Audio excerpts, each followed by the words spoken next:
Conhecimento e verdade. Bem-vindas e bem-vindos a mais uma aula sobre o conhecimento e a verdade, sendo que hoje nós vamos tratar do trabalho e alienação, principalmente de conformidade com o pensamento do filósofo alemão Karl Marx. Mas é claro que a gente vai fazer outras reflexões durante o percurso. Então, o convite está feito para que a gente tenha bastante atenção, porque esse conceito de alienação no mundo do trabalho é um conceito meio polêmico. Então, trabalho e alienação, eu quero chamar a atenção logo inicialmente para aquela tirinha que nós temos aí em preto e branco. Então, vou me aposentar amanhã e sabe o que vou fazer? Andar até o fim desta linha de montagem, descobrir o que estava fazendo há 30 anos. Então, prestem atenção. Quando a gente fala de alienação, a primeira ideia que vem é aquela de que a gente está por fora de alguma coisa. É aquela ideia de que a gente está aéreo em alguma coisa. Isso é verdade. Agora, quando nós estamos falando de alienação nesse sentido que a gente acabou de falar, aí nós estamos falando da alienação relacionada ao mundo do trabalho. Nós temos dois tipos de alienação: a alienação do trabalho e a alienação do trabalhador, que a gente vai ver na sequência. Então, nós temos aí modo de produção capitalista. Então, quando nós estamos falando do modo de produção capitalista, a gente vai inserir a nossa reflexão dentro desse modo de produção. Então, a gente não vai falar do feudalismo e nem vamos falar aqui do modo de produção asiático, por exemplo. Então, o que temos aí? Temos o seguinte: o capitalismo é composto por duas classes antagônicas, ou seja, duas classes contraditórias: a burguesia e o proletariado. Agora, claro que isso aí é segundo a visão de Karl Marx. Se você pegar Max Weber, aí já vamos ter outra visão. Então, Karl Marx, ele vai dizer que existem duas classes: a classe burguesa, que é a classe patronal, e a classe proletária, que é a classe dos empregados.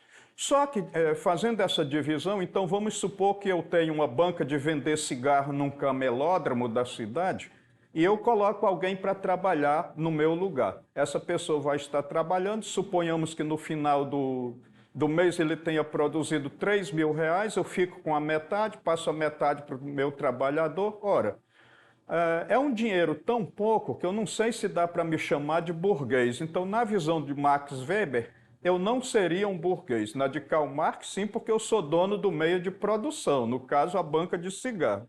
Agora, a outra coisa também é que, para o Weber, se de repente eu sou funcionário de uma empresa de tecnologia, por exemplo, e eu ganho $20.000 por mês, por mais que eu seja um empregado daquela empresa, eu vou estar numa condição melhor do que o dono da banca de cigarro lá no camelódromo. Isso é verdade.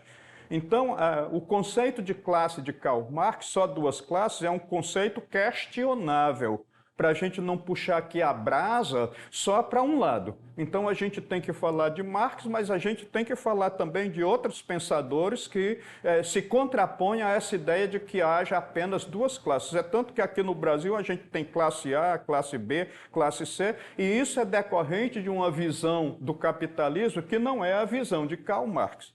Bom, então agora temos aí o seguinte, né? Então, nesse modo de produção, que é o modo de produção capitalista, a propriedade é privada.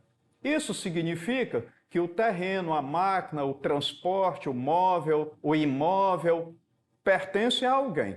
Então, para garantir a validade desta propriedade, então surge o quê? A burocracia, com todo aquele aparato de leis. Se essas leis são justas ou injustas, É uma coisa que a gente pode discutir, mas na verdade é que é tudo amparado por lei, né? Mesmo que a empresa tenha um grande capital, tenha uma grande movimentação econômica, ela pode pagar um salário mínimo, o mínimo do mínimo ao trabalhador.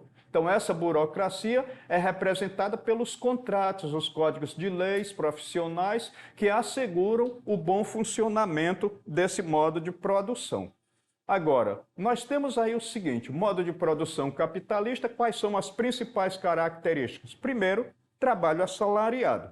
Pelo trabalho assalariado, então eu, tendo uma empresa, eu coloco funcionários para trabalhar, teoricamente eu poderia determinar com eles o valor que eu vou pagar a cada um deles, mas a gente sabe que na prática isso não funciona dessa maneira. A outra coisa é a propriedade privada dos meios de produção, como a gente falou anteriormente, a máquina, o trator, então o computador pertencem à empresa. Então, a presença de duas classes, sempre dizendo na visão de Karl Marx, né? Burguesia, então, os donos dos meios de produção, e o proletariado, que tem apenas a sua força de trabalho. E a outra característica, que é a última aí, é a mais-valia, que nós vamos chamar também de lucro. Uma hora nós vamos chamar de lucro, outra hora vamos chamar de mais-valia. E a imagem deixa ver aí que os trabalhadores estão carregando o dono dos meios de produção nas costas e ele está colocando lá numa isca o salário que ele está pagando ao trabalhador. Agora, nós temos o seguinte, a exploração capitalista sobre o trabalhador, ela acontece de que maneira? Então, primeiro nós temos a questão da mais-valia, que é a quantidade de trabalho não paga ao trabalhador. Ainda agora, eu disse que isso se chama também lucro. Lucro. Agora, duas formas de extração do lucro, ou seja, duas formas de extração da mais-valia. Primeiro, nós temos a mais-valia absoluta. E como é que funciona a mais-valia absoluta? É assim, eu coloco alguém para trabalhar na minha empresa por 8 horas, quando é no final do mês eu pago 4 horas para ele em forma de salário, 4 horas diárias, né? Se ele trabalhar 20 dias, 20 vezes 4. Então, eu pago 4 horas por dia e fico com 4 horas das 8 horas trabalhadas. Então, é assim que funciona a mais-valia absoluta. Agora, nós temos a mais-valia relativa. E como o nome já está dizendo, é relativo. Essa mais-valia relativa, ela é relativa. Como é que acontece isso? Pelo aumento da jornada de trabalho? Não. Na mais-valia absoluta, sim. Se eu quero ganhar mais, em vez de colocar o operário para trabalhar 8 horas, eu coloco para trabalhar 10. Já quando eu estou praticando a mais-valia relativa, é relativo. O aumento da produção ele vai se dar pelo aprimoramento do trabalho, acrescentando o quê? Tecnologia na produção. Eu aumento a produtividade a partir do momento que eu coloco uma tecnologia cada vez mais sofisticada na mão do meu operário e com uma tecnologia mais sofisticada ele vai produzir mais em menos tempo. Karl Marx vai chamar esses meios que nós colocamos à disposição do trabalhador, ele vai chamar isso de trabalho morto, né? Então, quando eu coloco um trator na mão de alguém que vai arar a terra para mim, ele não vai mais arar com a enxada, mas vai arar com um trator. O trator é trabalho morto que eu coloco na mão do meu operário. Na geografia e na sociologia, nós vamos chamar isso de tecnologia, simplesmente. Muito bem. Então, aí nós temos essa jornada de trabalho que vai fazer com que a produção seja bastante aumentada em menos tempo e eu não preciso, por isso, pagar um salário maior ao meu trabalhador. Agora, trabalhador, por que ele é alienado? Primeira coisa, o trabalhador ele não determina as horas a serem trabalhadas, nem o ritmo de trabalho, nem o que é produzido e como vai ser produzido, nem as roupas a serem usadas. De repente você tem um partido de esquerda aí na prefeitura, os garis andam tudo de vermelho. Quando você tem um prefeito de um partido de direita, aí estão todo de amarelo, de azul, coisa assim. Então, o trabalhador ele não consegue nem decidir a cor da roupa que ele vai vestir, o tipo de farda que ele vai usar. Tudo é exterior a ele, tudo é exterior ao homem. Então, o trabalhador ele vira uma espécie de mercadoria, assim como o trabalho é uma mercadoria. O trabalho é uma mercadoria especial porque ele produz todas as outras mercadorias. O trabalhador é quem cria a riqueza. Então, nesse sentido, ele é alienado porque ele cria as riquezas, mas ele não usufrui, pelo menos não usufrui totalmente dessa riqueza produzida. Algumas empresas, elas repartem melhor esse lucro e outras repartem com menos intensidade, de tal modo que algumas empresas pagam mais, outras empresas pagam menos, às vezes pelo mesmo trabalho. Agora, para Karl Marx, nós temos dois tipos de alienação. A alienação do trabalho. Como é que ela acontece? A alienação manifesta-se na vida real, a partir da divisão do trabalho, quando o produto do trabalho deixa de pertencer a quem o produziu. Então, de vez em quando, alguém chama outro assim, você é socialista de iPhone. Quem fabrica o iPhone é o capitalismo. Então, por que você que quer ser socialista tem iPhone? Aí o cara responde o seguinte: bom, eu tenho iPhone porque quem produz iPhone não é o capitalismo. Quem produz iPhone é o trabalhador, e se eu sou trabalhador, eu posso possuir um iPhone. Então essa que é a verdade. Até porque Karl Marx não falou que a gente tem que dividir a miséria nem a pobreza das nações, tem que dividir a riqueza. Então vamos começar a pensar direito para poder a gente não cair no ridículo. Bom, então essa é a alienação do trabalho. É quando aquele trabalho que eu faço, ele não me pertence. Eu faço um produto que eu mesmo não posso possuir. É até redundância, né? Posso possuir. Mas, de qualquer modo, nós temos a alienação do trabalhador também. E aqui eu já quero até me dar o luxo de corrigir um erro, porque a frase que nós temos colocando aí, nesse retângulo negro, que é uma frase de Karl Marx, ainda está relacionada ao pensamento anterior, que é a alienação do trabalho.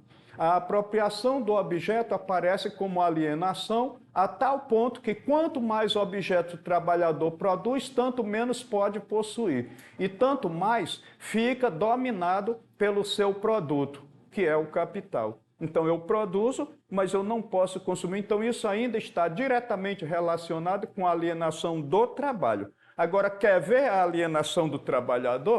Então vamos lá. É esse quadro amarelo que nós temos aí. Então, para o Marx, a alienação ela é capaz de deslocar o trabalhador do seu lugar de produtor. O que isso quer dizer? Isso quer dizer o seguinte, que às vezes eu trabalho numa empresa que fabrica motocicleta e eu só sei apertar um parafuso para a esquerda, só sei fazer isso. Eu não sei fazer a moto por completo.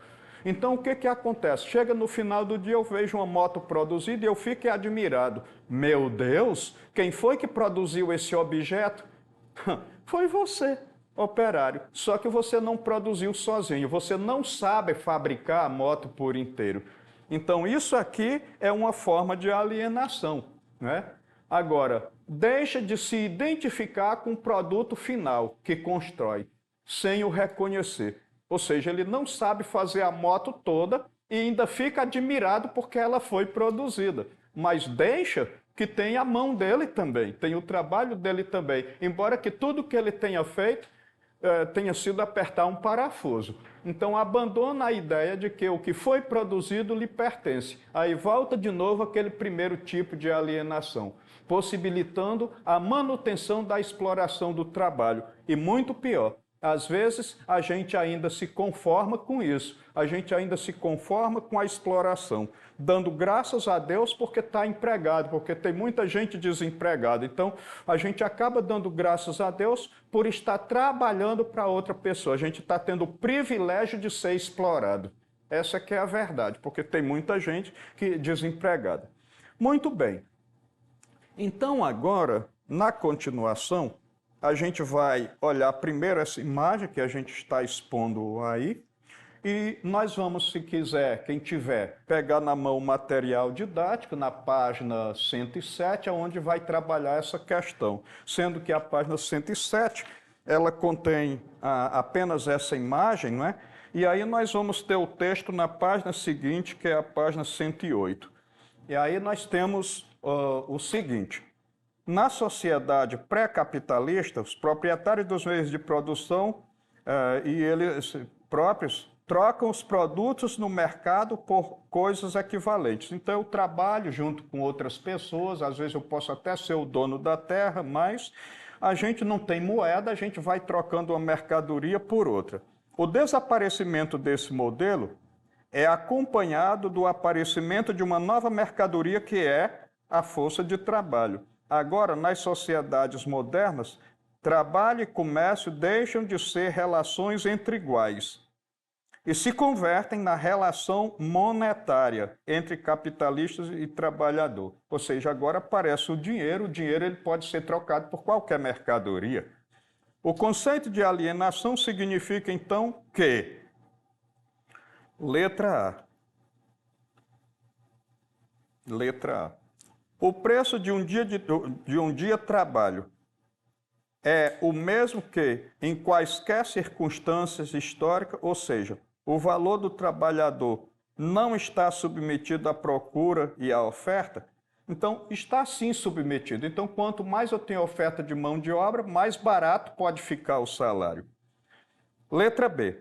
O trabalho, com o advento da produção para o mercado mundial, consiste em uma troca realizada entre o homem e a natureza, na qual o trabalho é trocado pelos produtos dessa última, da natureza. Então, não, a gente trabalha diretamente para uma empresa, claro que a gente trabalha a natureza, mas quem fica responsável por distribuir a produção é quem mais ou menos vai determinar quem pode ficar com mais e quem pode ficar com menos. Letra C. Os valores das mercadorias estão em razão direta das forças produtivas do trabalho empregado? Claro que sim. Então, quem dá valor à mercadoria, quem dá preço até, é o trabalho. Em outras palavras, o valor da mercadoria não é determinado pela quantidade de trabalho necessária para a sua produção, para produzi-la. Então, essa segunda metade dessa letra C ficou falsa, porque, na verdade, quem dá a última palavra sobre o valor de uma mercadoria é a quantidade de trabalho embutido para realizar no fabrico da mercadoria. Então, a letra D. Quando as operações do trabalho são dirigidas de acordo com especulações de quem aplica os capitais, a produção da vida material passa a ser concebida como uma forma de autoatividade, sobretudo com o advento da produção para o mercado mundial? Não. De acordo com a produção mundial, o trabalhador ele fica alienado, então ele não fica individualizado, não fica dono de nada. Finalmente, o trabalhador é alienado no trabalho. Primeiro, porque ele é uma mercadoria, cujo valor retorna na forma de salário. Segundo, porque a produção é indiferente a ele, que deixa de ser soberano, ou seja, ele não domina mais a produção em seu ofício, sua forma de trabalho é substituível, o produto do seu trabalho lhe é furtado. Então, essa daqui é a alternativa verdadeira, porque ela vai estar falando dos dois tipos de alienação, a alienação do trabalho e a alienação do trabalhador. Então, agora, para quem ficou chateado comigo, então, na próxima aula nós vamos trabalhar a mão invisível do mercado, aí a gente vai ver uma visão um pouco mais capitalista, né, que é a visão de Adam Smith, que vai justamente, de algum modo, se contrapor ao pensamento de Karl Marx relacionado a essa questão do trabalho e da alienação.